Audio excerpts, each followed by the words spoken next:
Good evening, everybody. Y'all are quiet, everybody. I don't know if y'all tired and ready to go, or if y'all busy, engaged, if your workday extended. As y'all know, I am Lakeisha Mitchell, a parent for a student at Kennemer and then at the Collegiate Academy, and serving as your chair for the SHAC committee. We are starting at what time? 4:35 is when we're starting, and we will have a little shift in our agenda for today, but we want to respect your time, and we have another presentation happening afterwards, so we're going to keep the ball rolling. And first, we're going to do our review of minutes from our December meeting. I'm going to let Nurse Grant do that part. Good evening. Thank you all for coming out. Oh, sorry, one too far. So, a regular meeting of the School Health Advisory Committee was held Wednesday, December 10th, and the meeting was called to order at 4:35 p.m. by Ms. Mitchell. So, we had presenters. Our Panther Pantry, Veronica Zamaripa, she presented on the pantry and let us know who our supporters have been, and how she stated how much the families appreciate having the Panther Pantry. Then I did a review of our wellness plan, and Crystal talked about the nutrition, the meal service, the meal program for Duncanville ISD and for our students. And then our chief of police came and gave us a safety and security update. He talked about the budget and his staffing plans, especially for the 2025-26 school year. And then for next school year, he plans on increasing our police officer staff. So I know he got 2 of his vacancies filled already. And then again, Ms. Esquivel, she talked about the after-school snack program and the benefits, how it benefits our students to have their breakfast and their summer lunch program. So that's a brief of our minutes from our last SHAC meeting. We have any questions? Then our meeting adjourned at 5:45 p.m.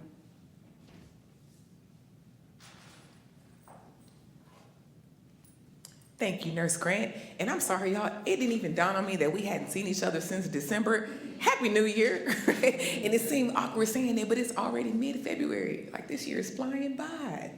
All right, Ms. McIntosh Lee, I know you just rolled in, but you are up next for some mental health support updates from the counseling program.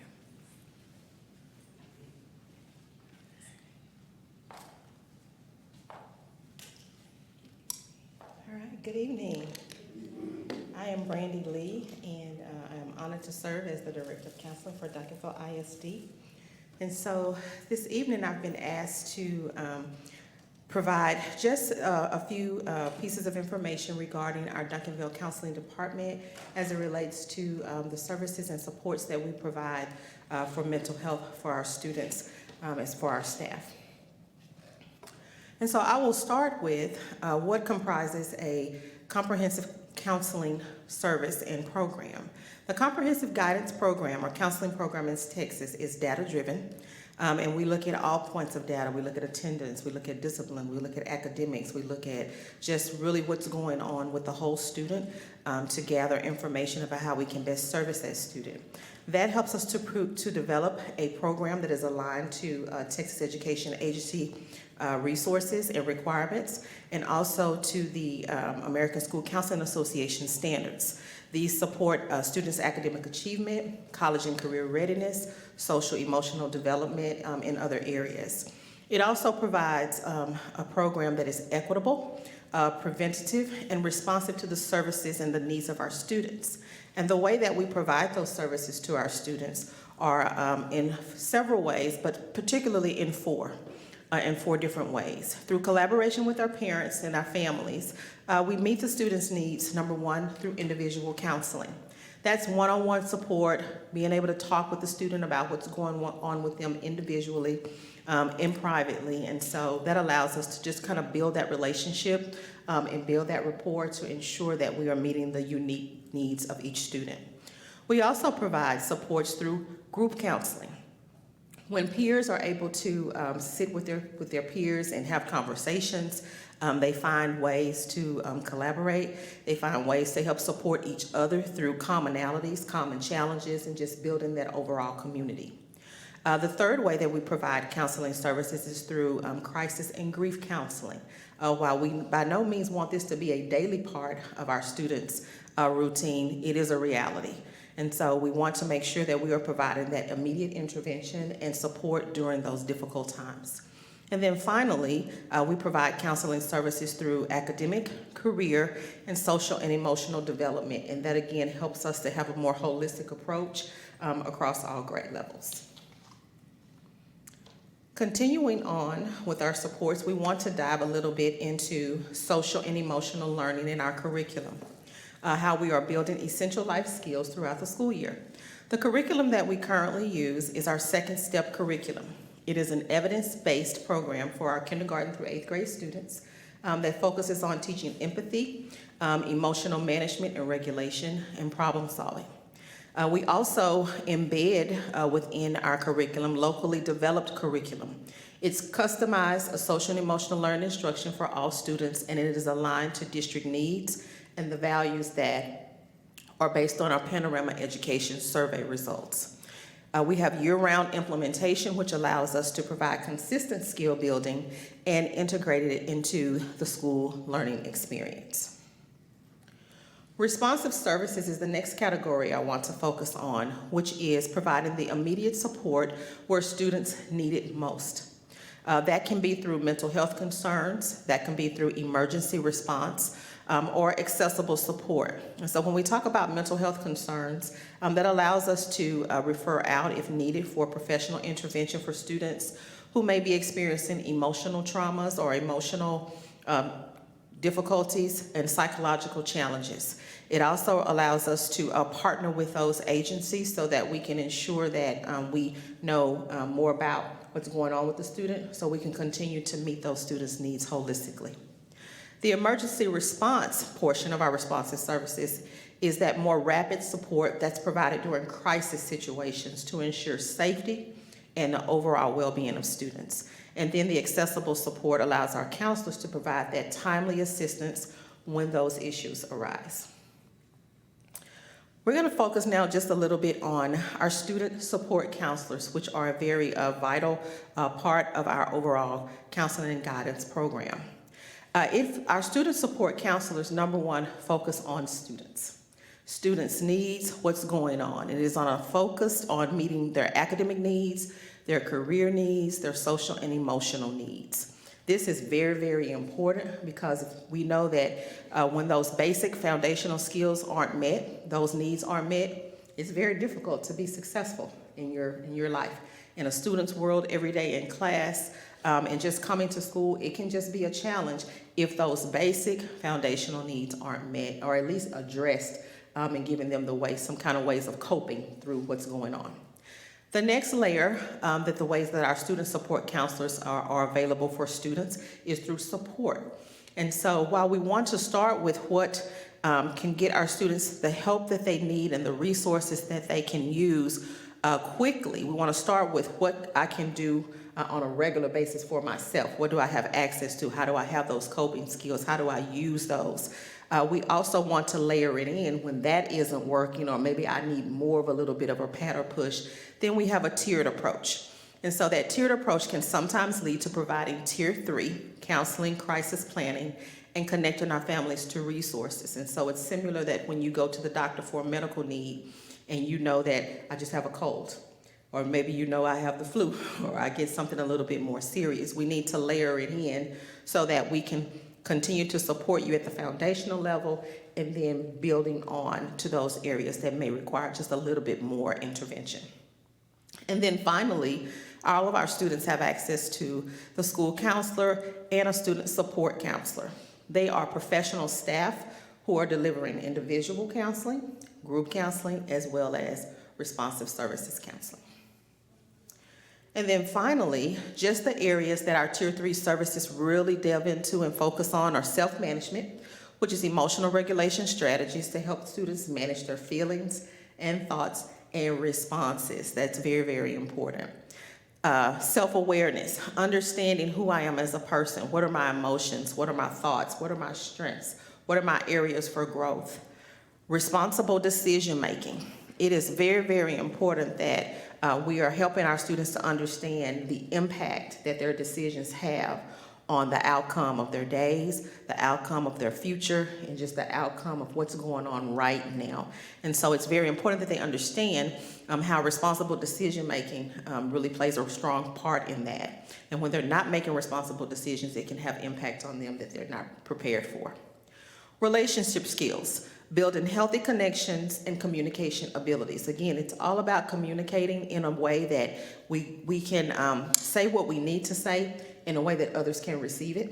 And so it's just really about being relational and being able to hear what the other person is saying, listening and thinking through before responding. So just building those relational skills.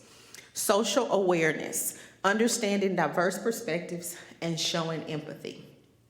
And then finally, we take a look at crisis and transition planning. Again, this is not what we want to be a part of their day every day, but it is available when needed that we support during major life transitions in challenging situations.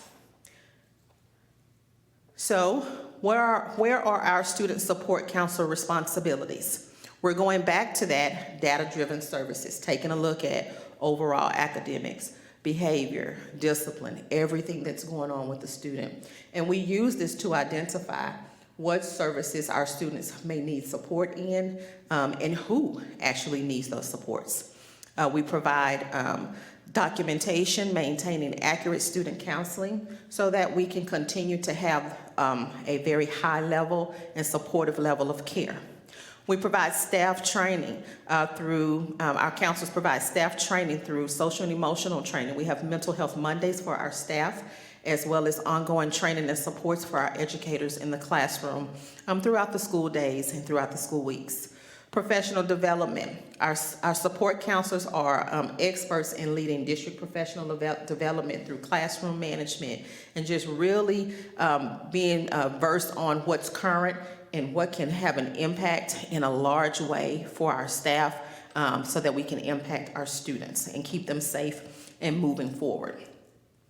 Our student support counselors also help with teacher consultations, collaborating with educators to support our students so that they can experience a high level of success. And then finally, helping to bridge that gap and build those community connections by referring students out for external resources when needed. And so overall, we have an amazing group of dedicated individuals who support our students, who support our staff, and we are just very lucky to have them here on the team. Does anyone have any questions or anything they would like to ask about counseling services? Thank you.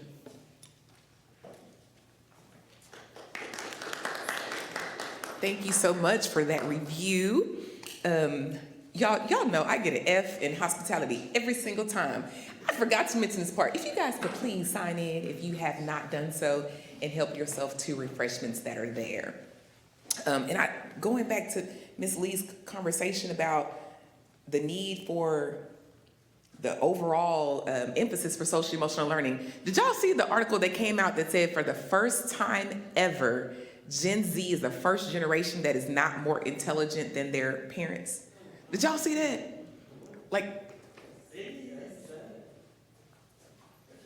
Yeah, that is sad. So what can we do about it? And I love the focus on this social emotional learning aspect of it, because I think that is the social emotional learning aspect of it is going to help us to kind of, I think, build that bridge so that students become more advocates and learn to work through their feelings and focus on their basic needs so we can achieve that level of success. So Ms. Bradley is gonna come up next. I'm sorry, y'all, messing up a little presentation. Come on up. You are gonna give us some second semester attendance updates. Good afternoon and welcome. We'll go ahead and get started. My name, again, Alicia Bradley. I serve as the Director of Student Services here in Duncanville ISD. And so I'm here to discuss with you guys and provide communication regarding the second semester attendance updates. Of course, I was here last semester. Our goal is to continue achieving and striving to our goal for the district of 93%. And so first I want to talk about the comparison from last year to this year. Our average daily attendance from August to January, if we look at last year's data, 24-25 versus our 25-26 school year, of course, we've had a little bit of drop. Unfortunately, we had those ice and snow days and a couple of inclement weather days, and so we want to make sure that we take into account that information, but we know the goal is to improve as it relates to our attendance for this year. So I do want to say that. So we had a small slip, but we know that it was because of our weather days. For the fall semester, kudos to the following schools. Our elementary winners for their fall semester ADA, Alexander Elementary School had an ADA of 95%, 95.54. Awesome, awesome. And then for our secondary school, Kennemer Middle School, of course, they always have a great attendance at 95.48%.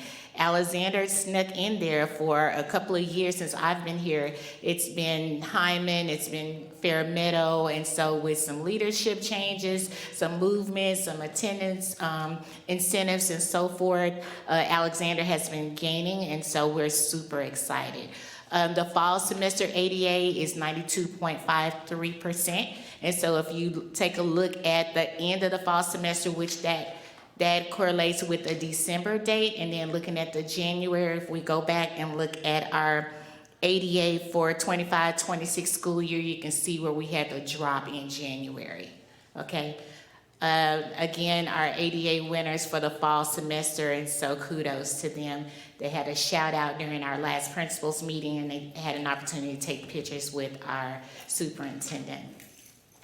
We were wanting to make sure that we're reaching out to our community, not just to our students, to our parents here at Duncanville on the campuses, but we had an opportunity to go out to do home visits with a partnership with Commit and Groundworks, DFW. So our different departments, our superintendent, student services, camp support, C&I, all of the departments work together to go out to canvas homes to ensure that we are talking to our community and making sure we're identifying barriers, and so that we are combating the chronic absenteeism of our students. Our students who have more than 10% absence and they're not here 90% of the time, we're wanting to make sure that we're contacting their parents and having conversations as it relates to absenteeism and just trying to determine what it is that we need to do to support them. Afterwards, we came back to Duncanville, had a town hall meeting. It was conducted, it was a great success.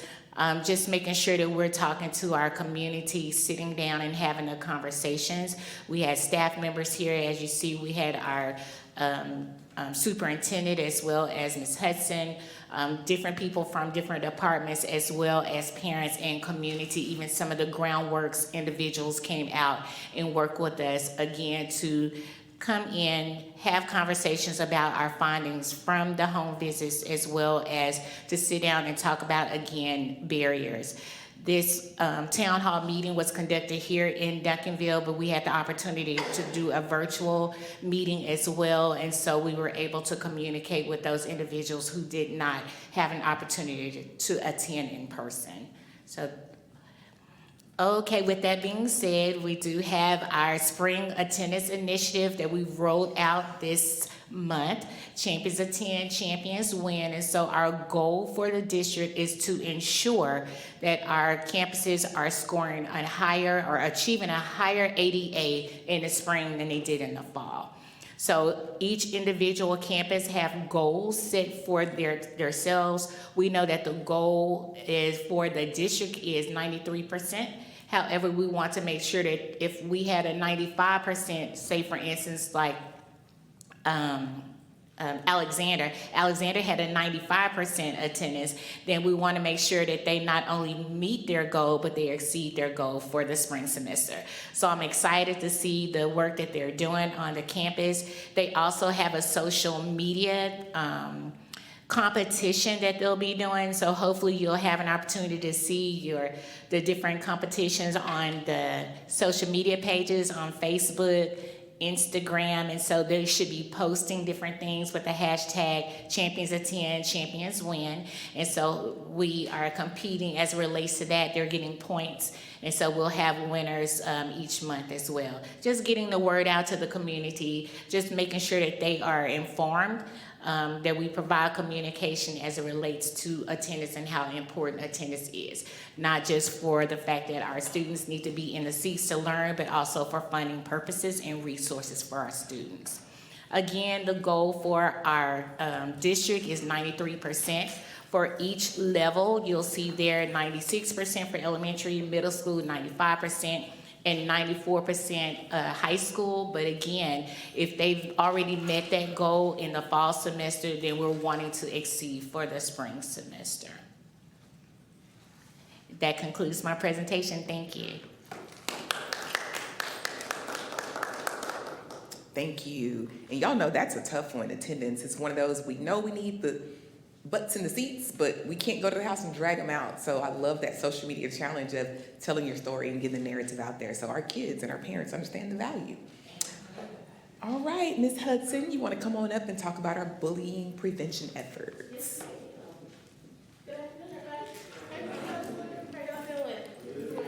Good. I'm going to be doing some interactive stuff a little bit. We're going to spice it up because my name is Tawana Hudson and my middle name is Extra. Everybody already knows that. But what I wanted to talk to you all about, instead of coming up here every year, because I come every year and I talk about our bullying prevention efforts, I really wanted to take you all through a crash course so that you all had a better understanding of what bullying was, and then the process that we go through on our campuses when we receive a report of suspected bullying. And so I'm going to stand behind the podium today, and I don't usually do that, but it's because I want to make sure I give you all what you need for interaction. So today's purposes tonight is really just to make sure that we clear up the difference between what's rude, what's mean, and what is actually bullying. Because as parents, if my child came home and said somebody was bullying me, I'm about to go into full-blown protective mama bear mode, right?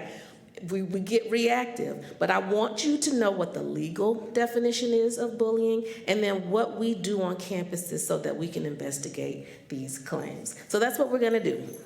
So this slide right here gives us the official definition of bullying. And we've got a whole bunch of bullet points, and so I'm not going to read them all to you, but I want you to just kind of pull out the things that really matter. For something to be bullying under Texas law, there are three things that are usually present. It's going to be intentional, there's some type of power imbalance, and then it happens more than once, or if it does happen one time, it's something that's very serious in nature. And it also is something that is a disruption to the student's learning environment. So it isn't about a single argument or kids not liking each other. It's about repeated and targeted harm. Then we've got cyberbullying that comes into play. And this is really big now because our children live on social media, right? So cyberbullying is another area of bullying, and this can happen off campus through phones, through DMs, through group chats, all of that. But even then, it can still be something that impacts the school, because if it's happening outside of school and it's affecting the student's learning environment, then that's when we as the campus may get involved. So if something happens at 10 o'clock at night, but it's spilling over into the school day, then we're going to step in as well. So just want to make sure you are aware of that. I hope this works. This is a quick 45-second video, but it's powerful, so I want you all to have an opportunity to watch it. Let's be real. Kids tease each other all the time. How can I tell the difference between teasing and bullying? In bullying, one kid or a group of kids make threats, spread rumors, attack someone physically or verbally, and exclude another. There's a power imbalance in bullying that can be pretty hurtful. Yeah, sometimes kids can tease back and forth like a game. If the person being teased says it bothers them and it feels like bullying, then it probably is. You can always ask. Bullying also happens a lot with the same people. They want to make that one person feel really bad about themselves.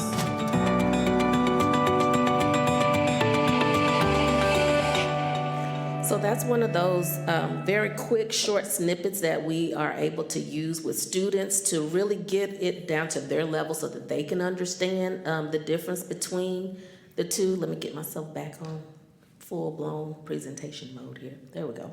And so we're gonna just talk really quickly about the difference between something being rude, something being just plain old mean, and then something being bullying.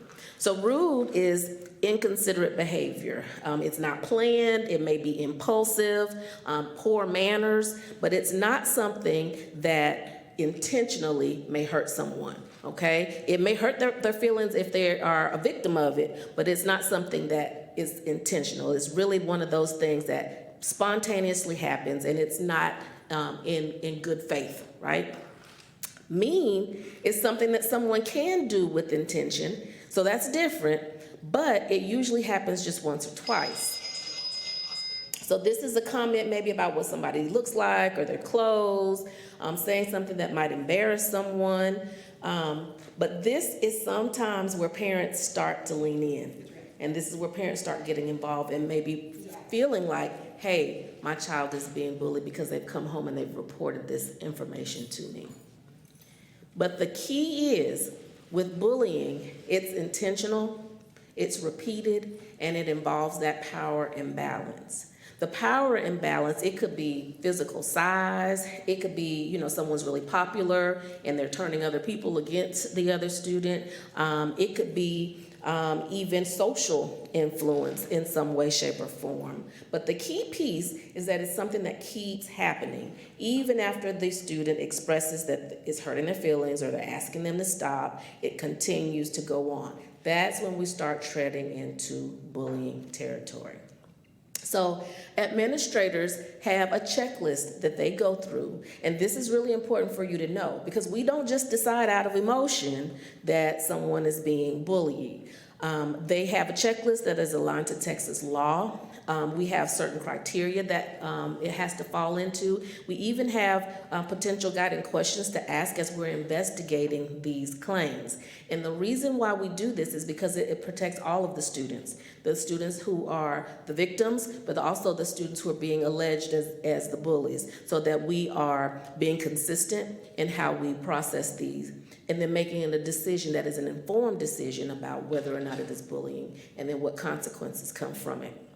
So this matters because if we label every rude or mean moment as bullying, then we really lose the ability to really investigate and teach students resilience, conflict resolution, and those types of things. But we also want to make sure that we're taking these claims seriously and investigating each one.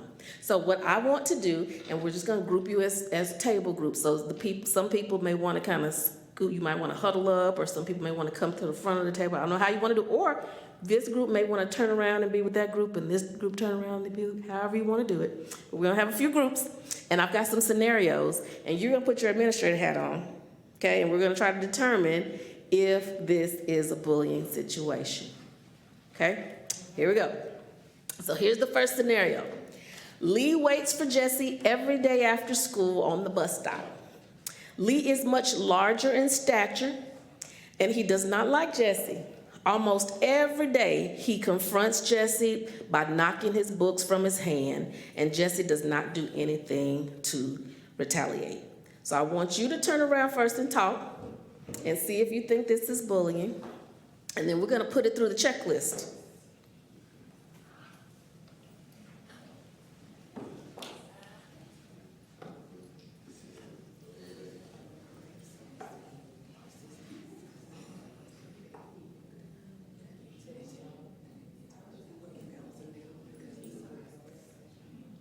Okay, I see you chit-chatting. Keep talking. We're going to start putting it through the checklist now. Here are some questions to ask yourself, administrator. Was it a single significant act or pattern of acts? Is there an imbalance of power? Was there contact, physical, verbal, written? And I know this is just a short scenario, so go from what you know, okay? Let's keep putting it through the checklist, admin. Did the act physically harm the student? Damage property? Talk about it. Is there harm or a reasonable fear of harm? Is it persistent? Is there some disruption to this child's education or access to education?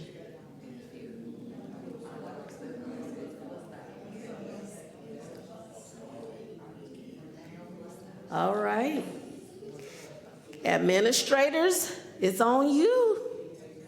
I want to see a thumbs up if you say yes, it's bullying, thumbs down if no, it is not bullying. Okay, drum roll. Is this bullying? Yes, this is bullying. This is definitely bullying. All right, let's look at the second one. Jordan and Dakota, longtime friends. Families are friends. They go to church together. We're going to throw that in there too. They are the same age. They live a few blocks from each other in the same neighborhood, and they've been in the same homeroom class for the past 2 years. Well connected socially at school, but lately they've been really competitive with sports. And during PE, they've started growing apart, and at times they've been observed at school trading verbal taunts about each other and making fun of each other's family members. No physical altercations have occurred, but they're both aligning with their friends so that they can go against each other. Talk about it. Talk about it.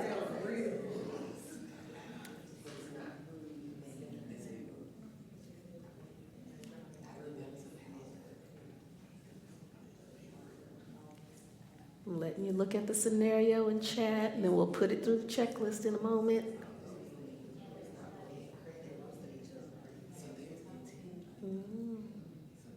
All right, let's put it through the checklist, administrators.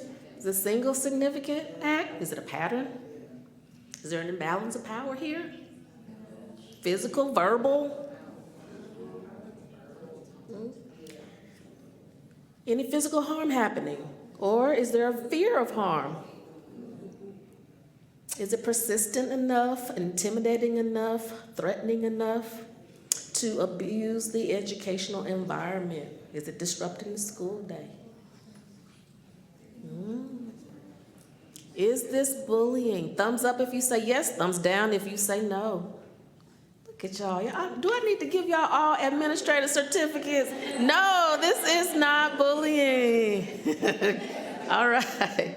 We got 2 more. Okay, here's the third one. Parker and Morgan, they go to the same school. They walk home every day. One day after leaving the campus, Parker decides to tease Morgan on their walk home. Parker pushes Morgan to the ground and dumps out her backpack. Parker is much bigger than Morgan, so it was easy for her to push her down. Morgan runs home crying. Morgan's mom has called up to the school to report that Morgan is the victim of bullying, and she's gonna call Channel 4 if somebody don't do something about it. Okay, all right, talk about it. Talk about it.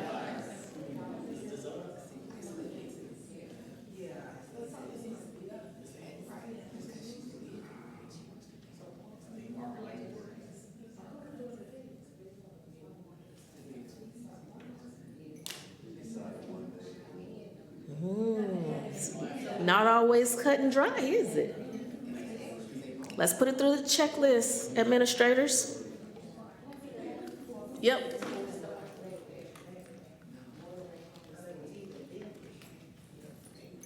She's teasing her. Push her backpack. Push her down. Got it?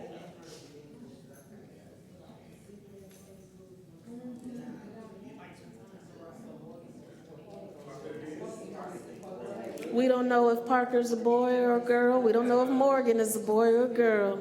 These are gender ambivalent.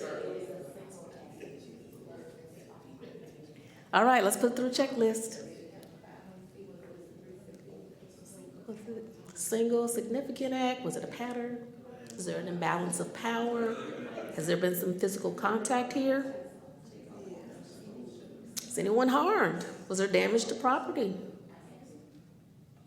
Could this potentially disrupt the child's school? Ooh. Ooh. It's not always easy, is it? But Mama's calling Channel 4 if we don't do something, right? Is this bullying? Thumbs up if you think it's bullying. Thumbs down if you don't. Thumbs to the side if you're not sure. I see some side thumbs, and that's okay. I see some that's okay. You know what? Because we only have a little bit of information, I'm saying no, but could it be if we continue to investigate and we find out more that this happened more than one time? Or go ahead. Yes, ma'am, Ms. Bradley. If the child is hurt, they may have broken a leg or arm. It could be a significant act. So based on what we got, it's no. But if we were the administrator and we did the investigation, it could potentially be more. All right, this is the, yes, ma'am. So as an administrator, I'm calling you and I'm telling you what happened to my daughter. And I'm telling you, if you don't do anything about it, I'm gonna do something. Yes. How would you correct, how would you handle that? And that happens on a daily basis. That happens every day. But what administrators would do is thank the parent for reaching out to address the concern, let them know that we take it very seriously, let them know that we have protocols to investigate what her claims are, and that we will be communicating with her every step of the way so that she knows we're doing something about it. And the struggle is you're not allowed to tell that parent what you're comfortable Right. with. That's their problem. Right. You know? Right. My baby said they go to ISD, Mhm. in class every day. Right. Right. Every day we deal with that. Every day. Yes, ma'am. What if the victim, what if now she's saying, Mom, I'm scared? That happens. She called the teacher, you back and say, well, my daughter's scared. That does happen. We assure them that her safety is our top priority, that we're going to put some measures in place as we're investigating. We just communicate as much as we possibly can to ease the parents' mind. We've had parents say, I'm not bringing her back to school until you have a right to do that, Mom or Dad. However, these are our attendance policies. There will be an unexcused absence. This is not uncommon. All right, last scenario. Here we go, last one. Jaden is a 4th grader and Avery is a 3rd grader at the same school. They play basketball together every Saturday. One Saturday at the court, Jaden stole Avery's ball. When Avery confronts Jaden, he denies doing it. That evening, he gets on X or Insta or Snap or whatever they're using now. And he notices that Jaden posted a short video of him missing a shot with the caption, "This is what sucking that basketball looks like." The video has been shared over 50 times by classmates and others.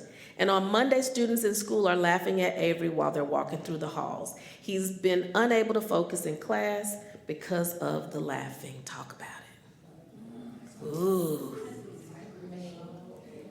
Oh, Avery.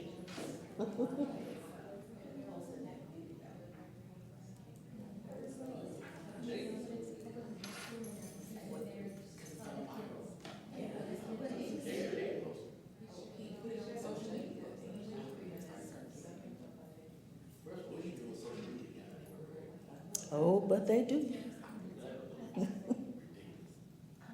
All right, administrator, use the checklist. Is it a single act? Is it a pattern? Talk about it. Oh, this group is already ready to vote. They said we put it through the checklist. We already know what this is. Y'all ready to vote? Okay. Thumbs up if you say yes. Thumbs down if you say no. Is this bullying? Yes. Yes. This could potentially be cyber bullying. This could potentially be cyber bullying. Yes, ma'am? I would like to say why I was Yes, go ahead. Talk to us. Why are you a thumbs down?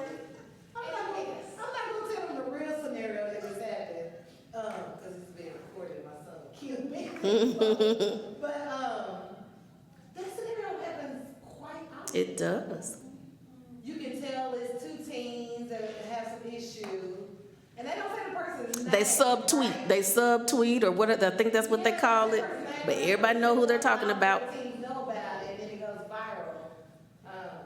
It's real. Interesting. It's real, and that's why I wanted to share this with you all instead of getting up here like I do every year and talking about what we do, because I want families to know how much the administrators take these things seriously. And when a parent calls and says, my child's being bullied, it's not that we're ignoring it. There are things we gotta do to check it out before we put that tag on a kid or before we assign a consequence. We've got to verify, is this truly bullying? Yes, sir. Another one's a group chat. Mm-hmm. Group chat, you know, have a whole group chat to do the exact same thing. Talk about a certain When I take and that's photos, the thing. So, like you said, it's watching it at school, but at the house, parents might not be watching. Right. So, Right. get into that. The school is the. See, I thought, because the scenario, I would've thought, so I have 14. Mhm. I have 14 in the district right now. And so when they come to me with teen issues, I look for repetition. So the incident that happened at the state championship game, it was one time, it was an isolated event. Isolated And I event. had that student kept posting about my son. Right. I would have escalated. So I just thought, I'm like, it's okay, she was in her feelings. And I'm glad that you said that. We're gonna talk in a minute. Go viral. We're going to talk in a minute about what parents can do, but I'm glad you mentioned that piece, because take a look at this scenario. How old were these children? So when you think about the age and the grade level, some of those factors do play a part, because, you know, I don't know if they call it Joning, scoring, I don't know what they call it now. Whatever they call it, roasting, whatever. They do that when they get a certain age, and some of that is okay, and some of it just that balance. So I'm glad that you brought that up. But I really wanted you to go through these scenarios just so that you can see how delicate things can be, where, you know, a parent may be very upset and angry and think that it's bullying. But we've got to do our due diligence to investigate, to make that determination. So the next part is, how can you help as a parent, as a community member, as a district employee? How can you help? One of the ways you can do that is just helping kids to understand the difference between someone being mean, someone being rude, and someone bullying them. And also, like I shared earlier before, when we do have those mean or rude scenarios, we want to try to teach our children how to do conflict resolution, how to be resilient, because not everybody's going to be nice to you. And we've got to learn how to manage that in the real world as well. But we also want to keep the lines of communication open. We want kids to know, I can come tell you when something is going on, so that they know they have that safe place. And then encourage kids to do what they love. If we're busy doing and being engaged in this, then we're not worrying about all this other stuff that's going on over here. And then, of course, us as adults modeling the behavior that we want our children to see, because sometimes they watch us do some things that could be considered bullying as well, depending on if they follow you on your Instagram or your Snapchat or your whatever.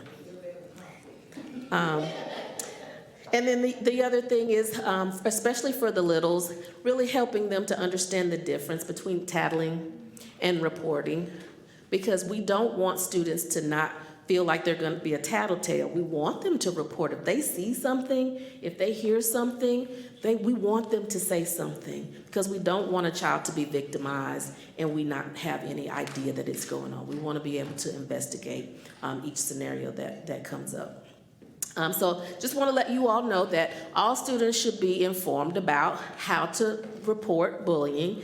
This is not a new slide. This is a slide that you may have seen before. All campuses have posters up around the campus that gives the students and staff, really, and parents an opportunity to report if they suspect any bullying. If they see something, they hear something, they can make a report. It goes to the campus administration, and they can do so anonymously. They do not have to say who they are when they're making the report. So we want to make sure that students are aware that that is there for them. And we also want them to, just like I said, report it.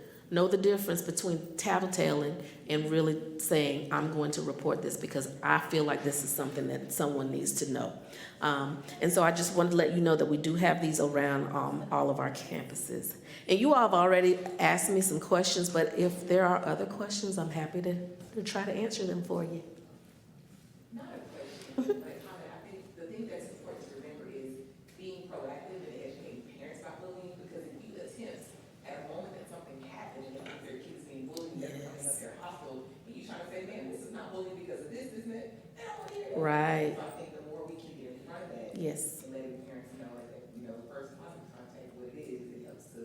Absolutely. Absolutely. Thank you for that. Anything else? All right. I always enjoy coming and talk to Shaq, so thank you for having me. I'll turn it back over. Oh, I'm next too. So, drug and alcohol prevention efforts. This was just a year of different. I stand in front of you every year at SHAC. I tell you about what we're doing for drug prevention. We talk about what the pieces of a vape and all those things. We're doing something a little bit differently this year, and I hope it's something that you all end up enjoying. We have just finished what we are calling WHAM Week, and WHAM stands for What Helps Align Me.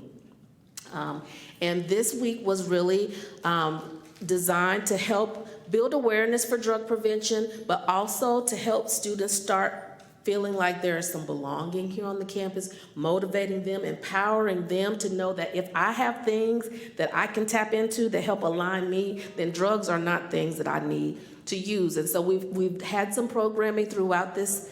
We started last Wednesday and it went through this Wednesday. And the culminating event is for us to have a community drug prevention fair. And we thought what better way to have this event than to pair it up with our SHAC meeting, because we knew we would already have some guests here. And so you may have started seeing people back there. We have some community partners that are here. They've got information. If you would like to stay a little bit later, you'll be able to hear from them about what they provide, what they offer, and then they'll all have tables out in the hallway for you to get information from them. And so this was one of our big pushes after our winter break, to start talking about not just don't do drugs, kids, but what are some things that you can do for yourself when you need to align and settle yourself so that you don't turn to drugs. And so I'm not really going to be presenting to you tonight about drug prevention efforts. You're going to be able to experience that tonight if you choose. Okay? Great. And that's it for real this time. Thank you. Thank you so much, Miss Extra, for all of your energy. We appreciate that. Alrighty, that is the conclusion of this SHAC meeting. Our next meeting is on April the 8th, which seems like a long way away, but it's going to be here before you know it. Are there any other questions or comments for the greater good of the group? Okay, Nurse Grant is going to come close us out.